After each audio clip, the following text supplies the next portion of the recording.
Centro Evangelístico Sion presenta La Hora ha llegado. Ministración, trabajo, crecimiento. Centro Evangelístico Sion, una iglesia con proyección. La hora ha llegado. Bienvenidos. Dice la palabra, al ver, dice la palabra del Señor, que muchos de los fariseos y los saduceos venían. A su bautismo les decía: generación de víboras, ¿quién os enseñó a huir de la ira venidera? Haced pues frutos dignos de ¿qué? Dignos de arrepentimiento. No penséis decir dentro de vosotros: a Abraham tenemos por padre. Porque yo os digo, dice la palabra del Señor, que Dios puede levantar de los hijos de Abraham aún de estas piedras. Dice la palabra en el verso 10. Y ya también el hacha está puesta a la raíz de todos los árboles. Por tanto, todo árbol que no da buen fruto es cortado y echado ¿en dónde? Yo a la verdad os bautizo en agua para arrepentimiento.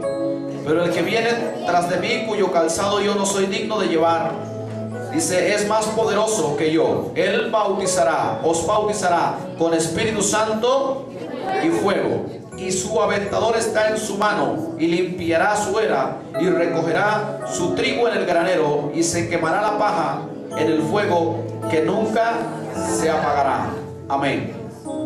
Quiero hablar en esta mañana bajo el tema trigo o cizaña.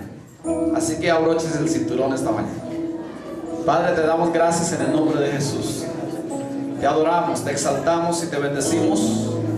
Ahora que vamos a predicar tu palabra, te rogamos, Señor, la bendición de tu presencia.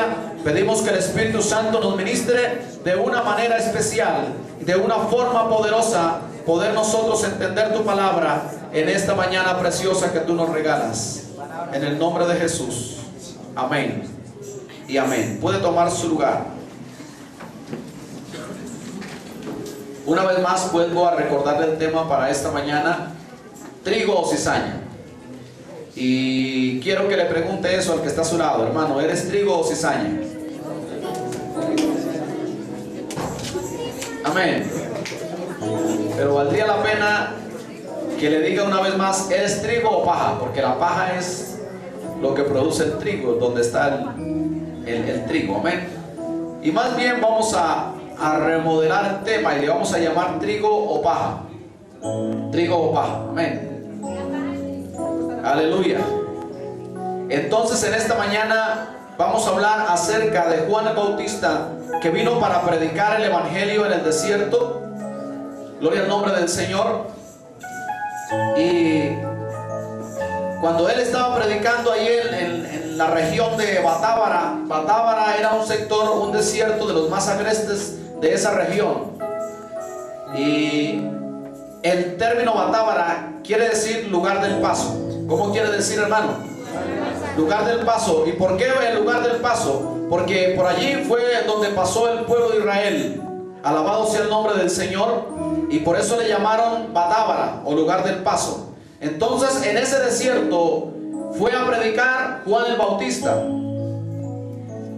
Y fue a predicar un evangelio de arrepentimiento. Y cuando Juan el Bautista comenzó a predicar, y cada día la gente iba para oír el mensaje, comenzó a regarse la historia o el cuento que estaba predicando Juan Bautista allí en el desierto. Y que no solamente estaba predicando, sino que también allí por ese lugar pasa el río Jordán, sino que también estaba bautizando a la gente. Les predicaba y los bautizaba a su nombre. Entonces la religión del entonces, llamados los saduceos y los fariseos, comenzaron a oír y fueron para ver qué era lo que estaba sucediendo allá en Batábara. Y cuando llegaron a Batábara, llegaron los saduceos y comenzaron a ver cómo Juan el Bautista predicaba un evangelio de arrepentimiento.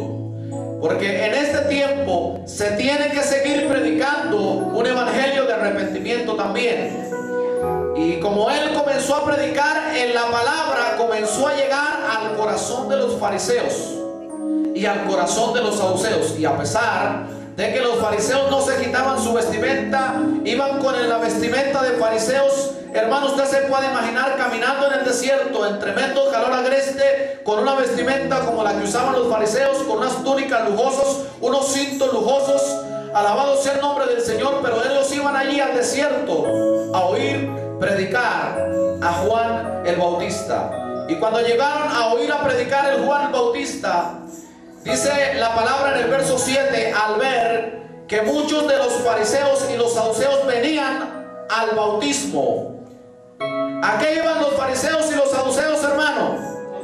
A mandarse bautizar. ¿Por qué irían a mandarse bautizar los fariseos? Porque la palabra comenzó a calar en su corazón. ¿Cuántos alaban al nombre de Jesús? La palabra comenzó a entrar en el corazón de esos religiosos. Porque es que la palabra es para todos. ¿Cuántos alabamos al nombre del Señor?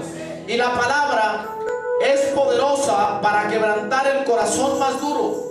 A su nombre sea la gloria.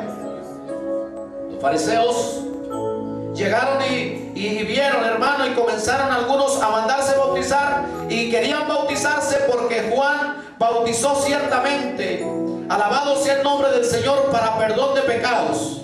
Y los fariseos se sentían pecadores. Y como ellos se sentían pecadores, entonces dijeron: venimos ante Juan para que él nos bautice. Porque ellos también conocían la palabra y sabían que lo que Juan predicaba era la verdad.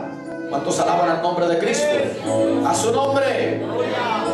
Entonces, hermano, sucedió algo muy tremendo, porque normalmente Juan el Bautista debió ponerse contento al ver que los fariseos y los saduceos llegaban. Cierto que debieron ponerse contentos, pero entonces afiló su espada, tomó la palabra y les dijo así: al ver que muchos de los fariseos y los saduceos venían al bautismo, les decía: generación de víboras, ¿quién os enseñó a huir de la ira venidera? Ahora yo lo que quiero que usted entienda es el mensaje que Juan quería transmitir a los saduceos y a los fariseos. Les decía: ¿por qué quieren huir de la ira de Dios? ¿Cómo querían huir de la ira de Dios aquellos hombres? ¿A través de qué? Del bautismo. Y entonces, hermano, como Juan dijo: yo no bautizo víboras, yo bautizo gente que haya creído en Jesucristo. ¿Y por qué? ¿Por qué les llamó generación de víboras? Porque esta gente llevaba un doble pensamiento. Querían bautizarse porque sabían que la palabra que Juan traía era una palabra de poder, pero querían seguir en sus mismos ritos y costumbres religiosas.